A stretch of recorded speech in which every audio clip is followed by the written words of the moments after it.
નમસ્કાર વિદ્યાર્થી મિત્રો, મારી યુટ્યુબ ચેનલમાં બધા જ વિદ્યાર્થી મિત્રોનું સ્વાગત છે। ધોરણ 11 સાયન્સની અંદર જે ભાગ 1 છે એ ભાગ 1ની અંદર જે અકાર્બનિક રસાયણ વિજ્ઞાન માટે જે અગત્યનો એકમ છે તત્વોનું વર્ગીકરણ અને ગુણધર્મમાં આવર્તિતા, એકમ નંબર 3, જેનો આપણે આજે અભ્યાસ કરવાનો છે। તો એમાં ગ્લેન ટી સીબોર્ગ નામનો જે વૈજ્ઞાનિક છે એ વૈજ્ઞાનિકના મતે એક કથન આપેલું છે। એ કથનથી આપણે શરૂઆત કરીએ। તો સૌપ્રથમ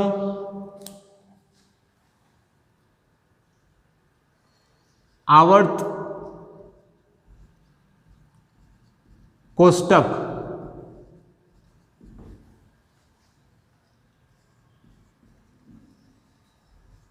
રસાયણ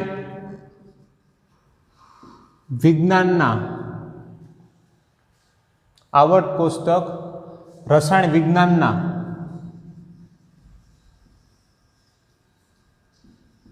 સિદ્ધાંત અને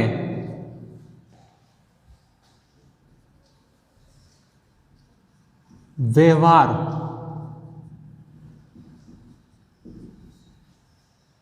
બંને માટે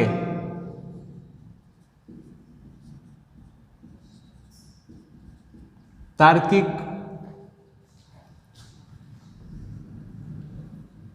રીતે સૌથી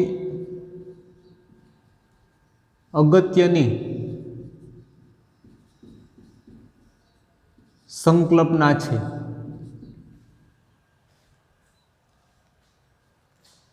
તે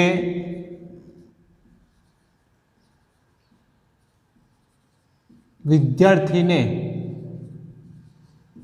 હંમેશા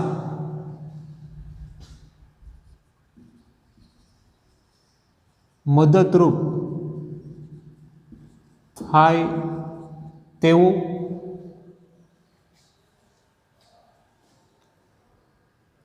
અને વ્યવસાયિકોના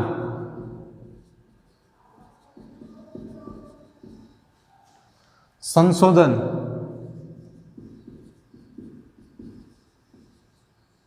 માટે નવી રાહ સૂચવનારું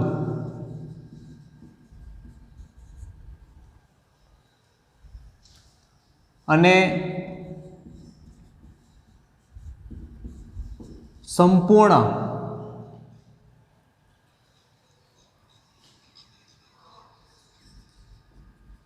રસાયણ વિજ્ઞાનને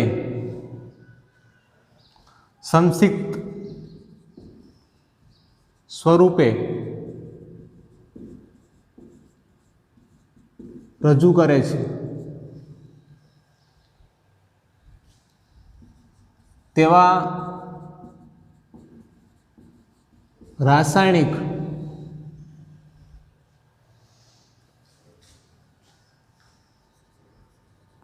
તત્વોનું રાસાયણિક તત્વોના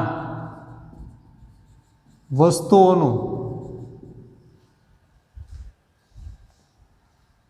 યાદચ્છિક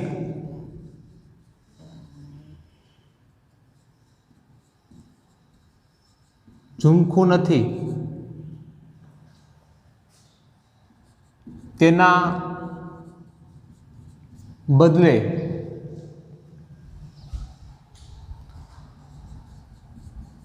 વર્ગમાં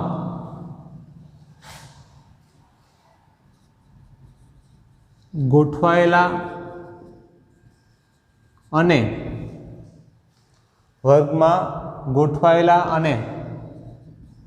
વલણોને નિર્દેશિત કરનારા છે। તેવા સત્યોને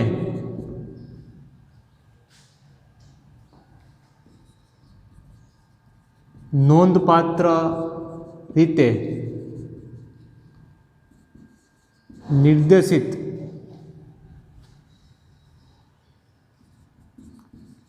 કરનારા છે તેવા સત્યોને નોંધપાત્ર રીતે નિર્દેશિત કરનારા છે. આવર્ત કોષ્ટક અંગેની જાગૃતિ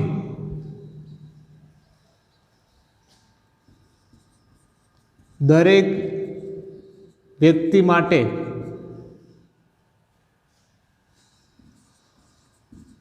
જરૂરી છે કે જે વિશ્વના પ્રશ્નોના ઉકેલ ઈચ્છે છે, કે જે વિશ્વના પ્રશ્નોના ઉકેલ ઈચ્છે છે અને આવર્ત કોષ્ટક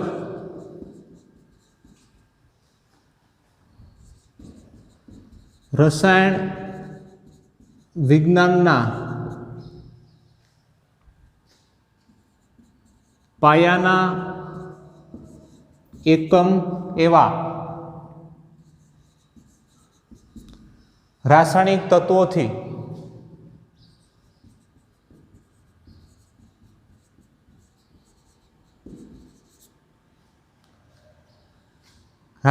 તત્વોથી કેવી રીતે બન્યું છે તે જોવા માંગે છે. આ કથન ગ્લેન ટી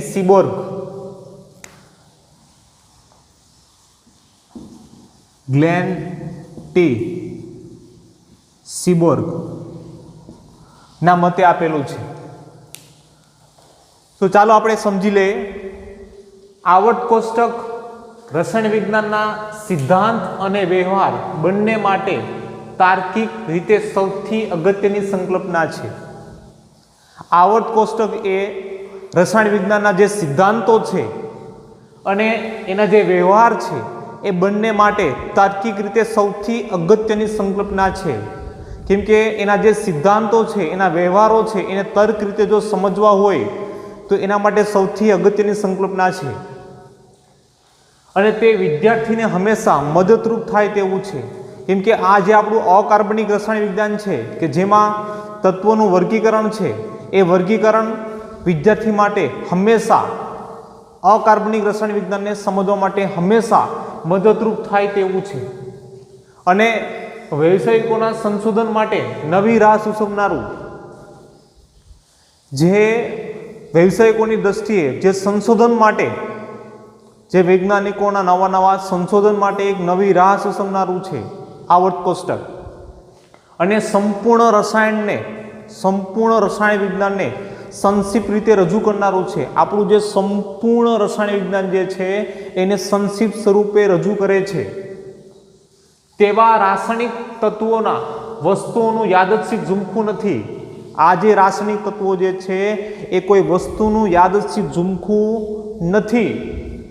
તેના બદલે વર્ગમાં ગોઠવાયેલા છે, એક વર્ગમાં ગોઠવાયેલા છે અને એના વલણોને, પોતાના જે વલણો છે, જે ગુણધર્મો છે, એ પછી ભૌતિક હોય કે રાસાયણિક હોય, એને શું કરે છે? નિર્દેશિત કરે છે. તેવા સત્યોને નોંધપાત્ર રીતે નિર્દેશિત કરનારા છે. આ જે સત્યો છે એને નિર્દેશિત કરે છે અને આવર્ત કોષ્ટક અંગેની જાગૃતિ દરેક વ્યક્તિ માટે જરૂરી છે. આપણું જે આવર્ત કોષ્ટક છે એ આવર્ત કોષ્ટક અંગેની જે જાગૃતિ છે એ દરેક વ્યક્તિ માટે જરૂરી છે કે જે વિશ્વના પ્રશ્નોનો ઉકેલ ઈચ્છે છે. ઘણા બધા રસાયણ વિજ્ઞાનની અંદર, અકાર્બનિક રસાયણ વિજ્ઞાનની અંદર ઘણા બધા એવા પ્રશ્નો છે, જટિલ પ્રશ્નો છે. એ જટિલ પ્રશ્નોને જો સમજવા હોય તો એના માટે પણ આવર્ત કોષ્ટક અંગેની જાગૃતિ જરૂરી બને છે. અને અંતમાં આવર્ત કોષ્ટક રસાયણ વિજ્ઞાનના પાયાનો એકમ એવા રાસાયણિક તત્વોથી કેવી રીતે બન્યું છે? આવર્ત કોષ્ટક એ છે એ જે રસાયણ વિજ્ઞાનનો જે પાયાનો જે એકમ છે, જે એકમને આપણે તત્વો કહીએ છીએ, પરમાણુ કહીએ છીએ, એનાથી કેવી રીતે બન્યું છે અને તે જોવા માગે છે, તે સમજવા માગે છે. અને આ કથન છે કોણે આપેલું છે? વૈજ્ઞાનિક ગ્લેન ટી સીબોર. હવે આપણે આગળ સમજીએ.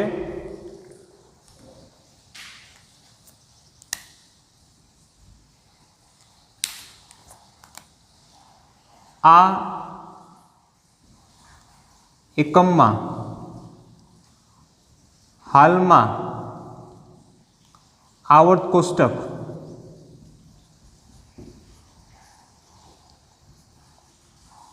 અસ્તિત્વમાં છે. તેનો ઐતિહાસિક વિકાસ અને આધુનિક આવર્ત નિયમ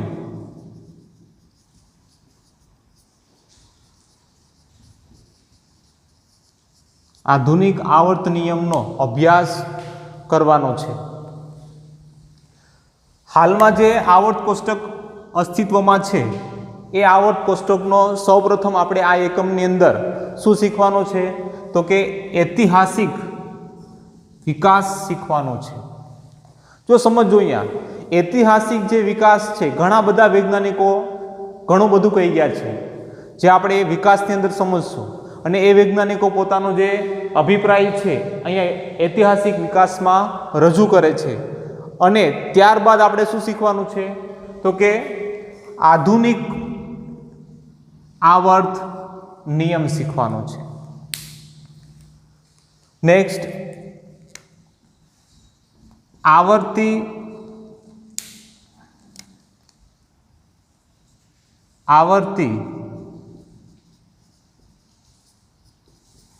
વર્ગીકરણ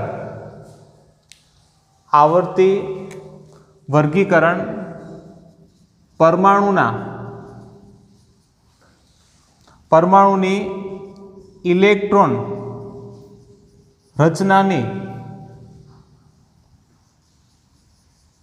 તાર્કિક ફલશ્રુતિને કેવી રીતે અનુસરે છે તે આપણે સમજવાનું છે. અને લાસ્ટમાં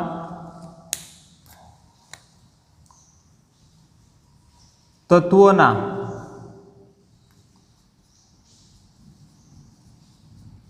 રાસાયણિક અને ભૌતિક ગુણધર્મોના આવર્તી જે વલણો છે એ આવર્તી વલણોનો પણ અભ્યાસ કરવાનો છે. તો અહીંયા કીધું છે આવર્તી વર્ગીકરણ પરમાણુની ઇલેક્ટ્રોન રચના તાર્કિક ફલશ્રુતિને કેવી રીતે અનુસરે છે. તો કે આપણું જે આધુનિક જે આવર્ત કોષ્ટક છે એ આવર્ત કોષ્ટકની અંદર જે વર્ગીકરણ છે, આવર્તી એટલે ફેરફાર, જે ફેરફારનું જે વર્ગીકરણ જે કર્યું છે એ વર્ગીકરણની અંદર જે પરમાણુની જે ઇલેક્ટ્રોન રચના છે એ ઇલેક્ટ્રોન રચનાને તાર્કિક એટલે તર્ક અનુસાર જે ફલશ્રુતિ કેવી રીતે અનુસરે છે, તર્ક અનુસાર જે ઇલેક્ટ્રોનની જે રચના છે એને કઈ રીતે અનુસરે છે, જે આવર્ત કોષ્ટકની અંદર જે તત્વોને ગોઠવ્યા છે એ પ્રમાણે જેની ઇલેક્ટ્રોન રચના તર્ક અનુસાર જે અનુસરે છે એ આપણે સમજવાની છે. પણ એ આપણે આગળ આવશે. અને છેલ્લું શું સમજવાનું છે? તો કે તત્વોના રાસાયણિક અને ભૌતિક ગુણધર્મોના આવર્તી વલણો શીખવાના છે. જે તત્વોની અંદર જે બે પ્રકારના જે ગુણધર્મો છે, એક ભૌતિક અને એક રાસાયણિક, તો આ બંને જે ગુણધર્મો છે એના જે આવર્તી એટલે જે ફેરફાર જે વલણો જે છે એ આપણે સમજવાના છે. હવે સૌપ્રથમ શરૂઆત કરીએ આપણે ઐતિહાસિક વિકાસ. તો એની અંદર આપણે સૌપ્રથમ જે પહેલો મુદ્દો છે, આપણે તત્વોના વર્ગીકરણની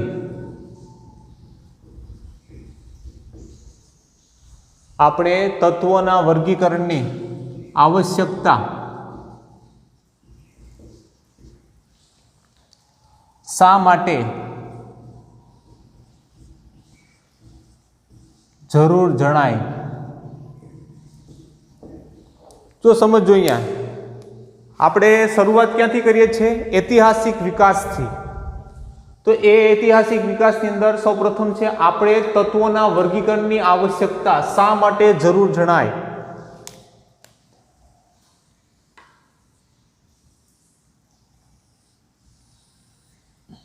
આપણે તત્વોના વર્ગીકરણની આવશ્યકતા શા માટે જરૂર જણાય. આપણે જે તત્વોનું આવર્ત કોષ્ટકની અંદર જે વર્ગીકરણ કર્યું છે એની આવશ્યકતા શું કામ જરૂરી જણાય છે એ આપણે આજે શીખવાનું છે, સમજવાનું છે. તો એમાં સૌપ્રથમ બધા જ પ્રકારના દ્રવ્યોના પાયાનો એકમ શું છે મિત્રો? તો કે તત્વ છે. બધા જ પ્રકારના દ્રવ્યના પાયાનો એકમ શું છે? તો કે તત્વ છે. આપણે સમજી શકીએ કે માર્કર છે એ પણ એક દ્રવ્ય છે. આ જે એક વ્હાઇટ બોર્ડ છે એ પણ શું છે? દ્રવ્ય છે. બધા જ પ્રકારના દ્રવ્યો, એ પછી તમે કોઈ વસ્તુ લો, કોઈ પદાર્થ લો, એમ અલગ અલગ પ્રકારના જે દ્રવ્યો છે એ બધા જ પ્રકારના દ્રવ્યોનો પાયાનો એકમ, આ જે મેં હમણાં જ કીધું છે કે માર્કર એક દ્રવ્ય છે, તો એનો જે પાયાનો ઘટક શું છે? તત્વ છે, પરમાણુ છે. ત્યારબાદ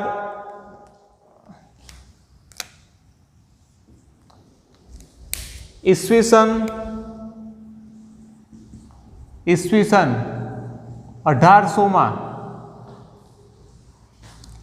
31 જેટલા જાણીતા તત્વો હતા. ઈસવીસન 1800ની સાલમાં 31 જેટલા તત્વો છે એ જાણીતા હતા. ત્યારબાદ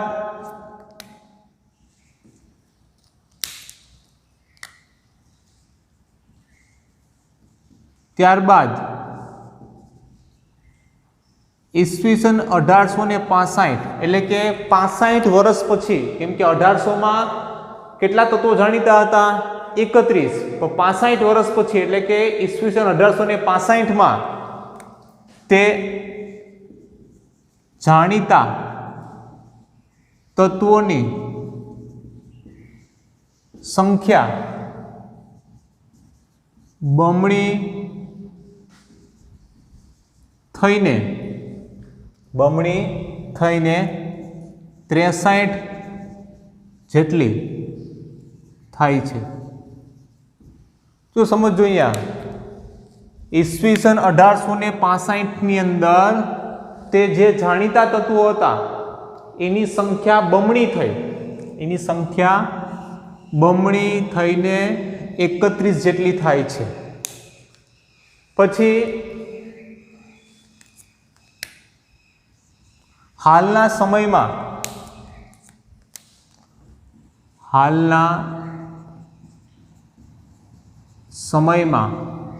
114 જેટલા તત્વો જાણીતા છે. હાલના સમયમાં 114 જેટલા તત્વો છે જાણીતા છે. અત્યારના સમય પ્રમાણે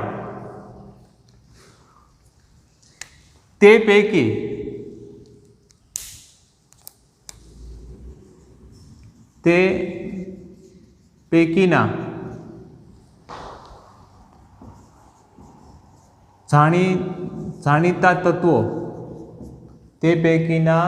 જાણીતા તત્વો માનવ નિર્મિત છે, માનવ સર્જિત છે, માનવ નિર્મિત છે અથવા તો માનવ સર્જિત છે. જે ઘણા બધા જે જાણીતા તત્વો છે એ માનવ સર્જિત છે અને હાલમાં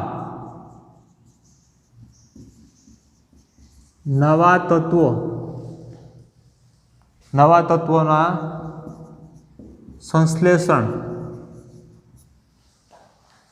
ચાલુ છે. એટલે કે જે નવા તત્વોની જે શોધ છે એ હાલના સમયમાં પણ ચાલુ છે. તત્વોની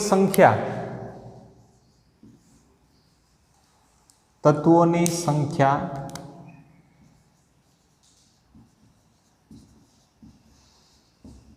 વધુ હોવાથી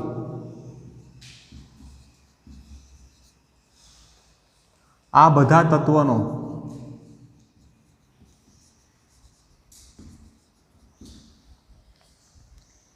વ્યક્તિગત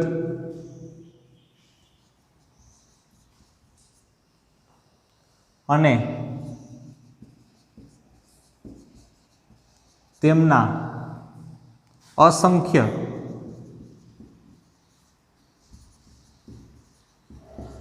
સંયોજનોના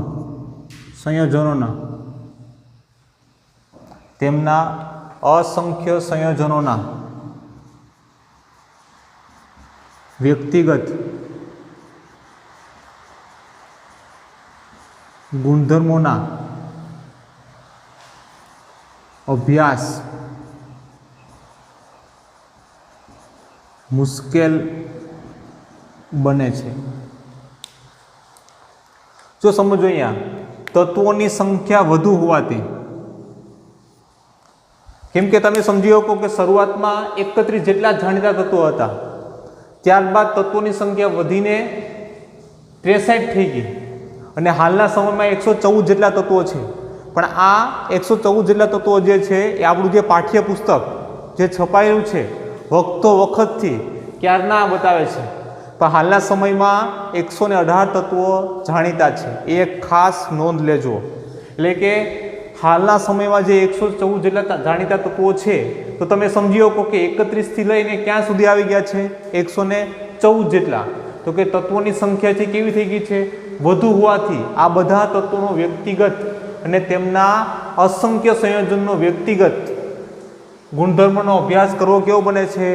મુશ્કેલ બને છે. તો આ મુશ્કેલીનું નિવારણ હેતુ આ મુશ્કેલીના નિવારણ માટે આ મુશ્કેલીના નિવારણ માટે વૈજ્ઞાનિકોએ પદ્ધતિસર માર્ગ શોધી તત્વોનું વર્ગીકરણ કરેલું છે. જો સમજો કઈ મુશ્કેલી હતી? તો કે તત્વોની સંખ્યા તો વધતી જતી હતી ને એ વધતી જતી તત્વોની સંખ્યાના લીધે એનો વ્યક્તિગત અભ્યાસ કરવો કેવો બનતો હતો? મુશ્કેલ બનતો હતો. તો આ મુશ્કેલીનું નિવારણ માટે વૈજ્ઞાનિકોએ પદ્ધતિસર માર્ગ શોધી કાઢ્યો છે. ને એ માર્ગ શું હતો? તો કે તત્વનું શું કર્યું છે? એ લોકોએ વર્ગીકરણ કરેલું છે. તત્વનું વર્ગીકરણ કરેલું છે. ને આ જે વર્ગીકરણ જે છે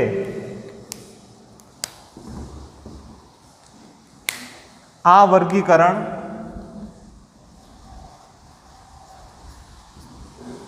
માત્ર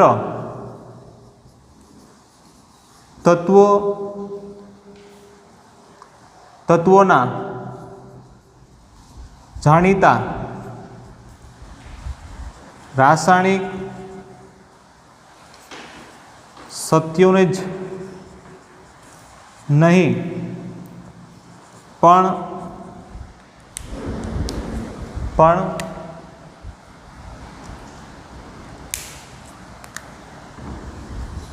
નવા તત્વોના અભ્યાસ માટે આગાહી કરવા અને તર્ક સંગત દલીલો પૂરી પાડે છે.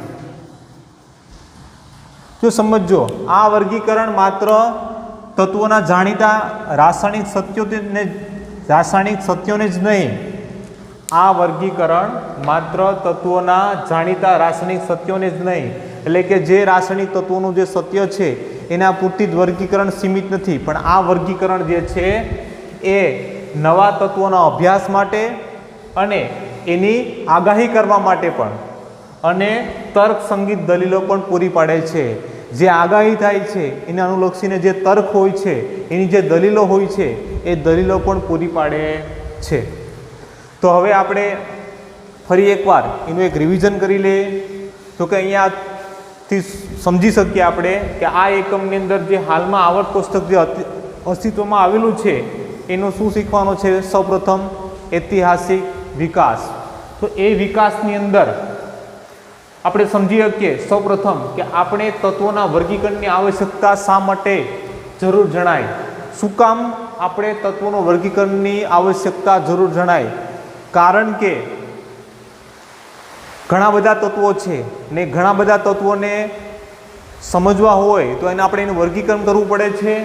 તો એમાં આપણે સૌપ્રથમ કહીશું બધા જ પ્રકારના જે દ્રવ્યો છે એનો પાયાનો એકમ શું છે? તત્વ છે, પરમાણુ છે. અને ઈસવીસન 1800ની સાલમાં કેટલા તત્વો જાણીતા હતા?